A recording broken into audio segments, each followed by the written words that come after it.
yen Cinandra saking katebian kadya dene. Wah menika. Sak menika ada sesuatu apa yang ada di hati panjenengan? Rasamu kaya ngopo dina iki Mas Deva? Rasaku yo seneng banget Mas. Oh nggih. Seneng banget. Terus yo sing utama aku arep matur nuwun. Matur nuwun nang Bapak Ibu, Bude, Pak De, Bule, Pak Le, adik, kakak, sedanten keluarga kula matur nuwun. Tangga teparo sing pun sabiyantu teng mriki. Kula matur nuwun.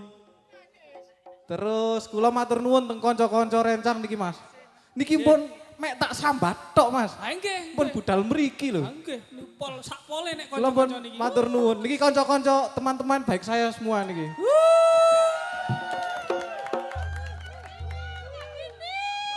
Nggih, mek minuse niku Mas. Kula niki dadi manten nggih. Guyon niku wonten wayahe Mas. Tapi niki pun wayahe. Kula niki dadi manten mbok diajeni to wong sedina ae. Awang panjenengan iki ora ana bedane kok. Dadi manten ya sing ngono kuwi. Ora iki malah saya nemen. Lah iki rada wibawa to. Nah nggih kula wibawa Mas dina niki Tenan, khusus dina niki wibawa. Khusus. Benjang pun dinganu meneh kali rencang. Dintai meneh punan. Lho. Niki rencange jenengan sing saka Jabung sakyaene sik neng kene ini ora jan memang tulus untuk membantunya. Oh pun tulus nggih niku rencang-rencang tulus. Nggih tulus sing ati niki lho Mas. Lah nggih, Ini tulus iki lho. hati. Bener-bener tulus. Tenan. Nggih mek niki wau rencang-rencane kok bener Mas kanca-kanca apik ning lek kula nganu, kula chat tak celuk iki gak ono sing jawabe apik. Lha tas pundi? Tas pundi? Ah niku EN niku nggih. Lah, EN nggih. sing rebab niki kan daleme Blitar no. Lita Arestu niku. Tak chat N jawabe mbok dalem pikirku Lah ngoten. piye? Apa suwa? Ah, yo nyatane. Ngentahi iki. Ya tenan. Nih niki Dana, ini pengendang hebat Malang. Nek dicat nggih ngoten. Kan sapaan akrabnya kakek. Kakek ya. Kek, apa men? Nah, ngono iku nek dicat ki. Ning nek kula lak mboten piye, Pak, ngono. Loh, nek jenengan sopan Mas. Antarane sopan kali boti memang beda tipis. Gitu. Kok iso Boten ngapunten jenengan pun nganu, matur nuwun kula pun jenengan bantu. pun diapakne Ngoten. jenengan iki. Wis niki, oh Mas Yusuf niku sing wah sing koordinator semua niki Mas. Ha nggih. Nah niki pun danten niki apa jari Mas Yusuf ya Mas? Ha nggih. Mulai gamelan, sound panggung, Apa jare? dekor wah. Sembarang. Apa jari Mas Yusuf ya niki Mas? Pun sakniki jenengan ampun kakek ngomong teman-teman. Oh nggih nggih nggih. Niki Mbak Binti ki aja ngaturke. Oh, nggih, siap. Apa kok yo? Mosok aku arep gandrung. Lara omong. Pripun Mas Adit? Nggih, cobi jenengan ngatur kok arep ngene. Ngaturke napa coba. Bawa arep bawa. Mbet. Oh.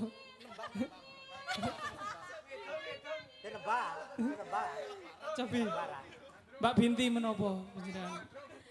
Ada. Nggih. Kula matur nuwun kagem sederek-sederek ingkang bantu wonten mriki.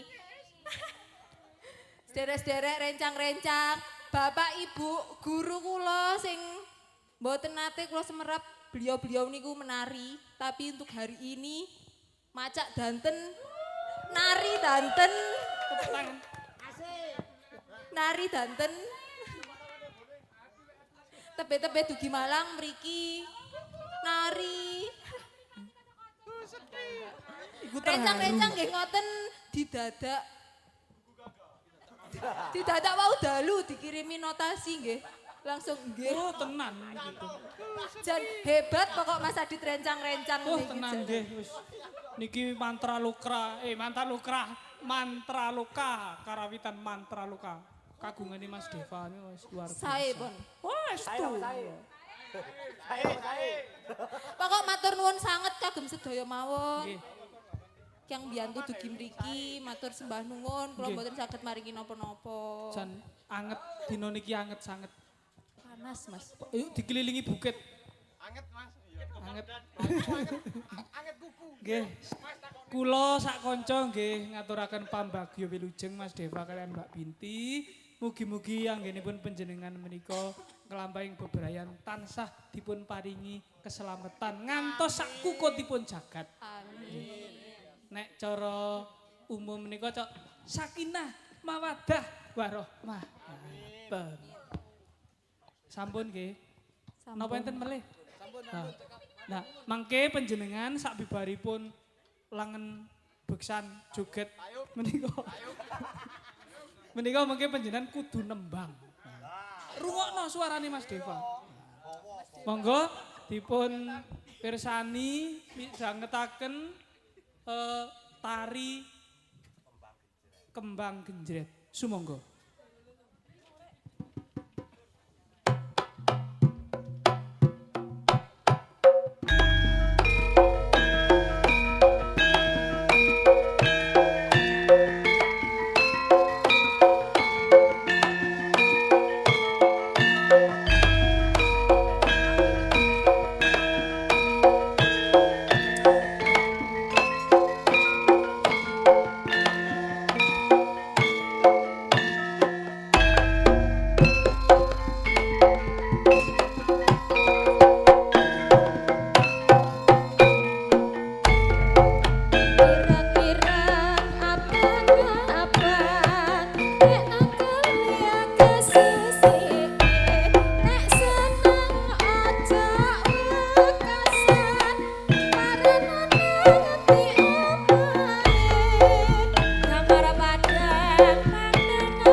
Nggih, nyuwun keplokipun, tepuk tanganipun Bapak Ibu, para tamu.